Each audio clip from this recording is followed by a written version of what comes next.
Labrīt, labrīt, labdien, labvakar, lai cikos jūs skatītos, lai cikos jūs klausītos. Priecājos jūs atkal šeit redzēt mūsu grupā. Šoreiz esmu tikai es. Man ir ceturtdienas pusdienas laiks, kad es ierakstu šo video, un tikko ierakstīju video arī, kur nopublicēšu savas privātās lentes, bet šajā grupā mēs solējām, ka būs video piektdienas rītā. Tā nu ir sanācis, ka Linda nevar viņu ierakstīt, tāpēc izlēmām kopā ar Lindu, ka ierakstīšu to tikai es. Un, lai sanāca saruna, ir jārunājas, tad mums sanāca tikai monologs.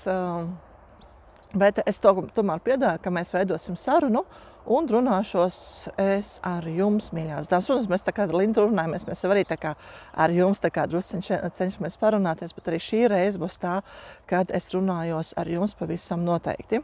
Un mana saruna ir par tēmu talanti. Mums galu galā grupas nosaukums ir Latvijas talanti. Un viens no iemesliem pieļauju, ka ir tas, kāpēc jūs atnācāt uz grupu, ir tieši grupas nosaukums Latvijas talanti. Kāda tad ir Latvijas talanti? Latvietiem ir daudz talanti. Lindas vārdi, ka katrai no mums ir vismaz 20 talanti. Es gan atgādināšu to, ka ir vēl citi vārdi, kā mēs saucam to, kā mēs izpaužam sevi pasaulē. Tās var būt spējas, tās var būt prasmes un tās var būt dieva dāvanas. Tad, protams, mēs zinām, ir tādi cilvēki, kas piedzimst jau ļoti, ļoti talantīgi. Vai viņiem ir bērnībā jau agri izpaužās prasmes zīmēt ļoti skaisti, tā kā neatbilstoši savam vecumam, tāda labāk nekā viņa vecuma, tāda cilvēciņu vecuma bērni, vai varbūt dziedāt, vai varbūt dejā sevi izpaust, vai varbūt rēķināt. Vai varbūt jebkādā citā jomā, varbūt sportiskajās aktivitātēs, vai cilvēks pat dziedināt. Tad arī ir cilvēki un bērniņi, kas jau 3-4 gadu vecumā saprot, ka viņi ir spējīgi izdziedināt cilvēks. Piemēram, uzliekot rokas uz sāpošās vietas, tā sāpe vienkārši aiziet. Varbūt esat lasījuši, varbūt dzirdējuši, pat varbūt personīgi ziniet kādu tādu cilvēku. Un tad jautājums ir, kādi tad ir jūsu talanti? Ar kādiem talantiem jūs esat piedzimusi, ar kādiem talantiem jūs esat atnākusi? Vai puišiem saku atnācis, un kādus talantus jūs esat attīstījuši, kādus jūs talantus pielietojat savā dzīvē. Ja mēs pielietojam talantus savā dzīvē, tad mēdz gadīties tā, ka mēs šos talantus nepielietojam, jo ir kaut kādi iemesli, un šie iemesli, kā vienmēr jau mamma bija visvainīga, tad bērnībā kaut kas ir noticis. Varbūt tā ir bijusi mamma, varbūt tās ir bijušas citas aprūpes personas, tētis, vecā mamma, vecais tēvs, arī vecāka brāļa māsas, arī reizēm jaunāki brāļi un māsas, ja mēs neesam bijuši paši jaunākie bērni.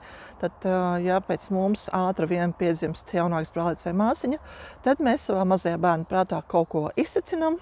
Piemēram, mēs neesam pietiekoši labs, un es nedrīkstu izpausties, es nedrīkstu dziedāt, jo tad mazais brālītis māciņa nevarēs pagulēt, un vecāki to ir aizlieguši, un tam droši vien ir bijuši arī iemesli. Varbūt tas mazais tiešām nevarēja pagulēt, bet mēs izsacinām, ka mēs vispār to nedrīkstam darīt, un tad mums ir ļoti grūti saņemties un sākt to darīt. Lūk, kā saprast, kas tad ir jūsu iemesli? Metode ir elementārāk par elementāru. Vienkārši, ja jūs tad braucat, gan apstāties vajadzēs. Ja jūs skatāties, piemēram, mašīnā braucat, bet ja jūs tomēr sēžat, stāvat un esat prāts nav aizņemts ar visām citām domām un klausīties, ko bērni dara, tad neliela pauzīte, pabeidziet teikumu. Galvenais iemesls, kāpēc es neizpaužu savus talantus ir, un pirmā doma, kas nāk prātā. Varbūt vairākas pirmās domas. Vienkārši iepauzēšu, jūs domājiet, ļaujat atnākt šeit, domāju paši automātiski.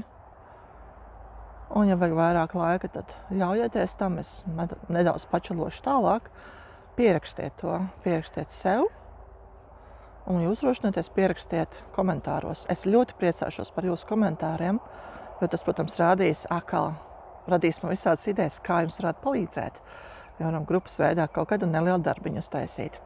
Un to es varēšu izdarīt tad, ja jūs rakstīsiet, ja jūs tikai skatīsieties un liksiet īšķīši. Man ļoti patīk īšķīši, un sirsnīgs vispāriem ļoti patīk, bet komentāri patīk vēl vairāk. Tā kā uzrakstiet komentāros savā sarunas veidā, kāda informācija atnāca jums.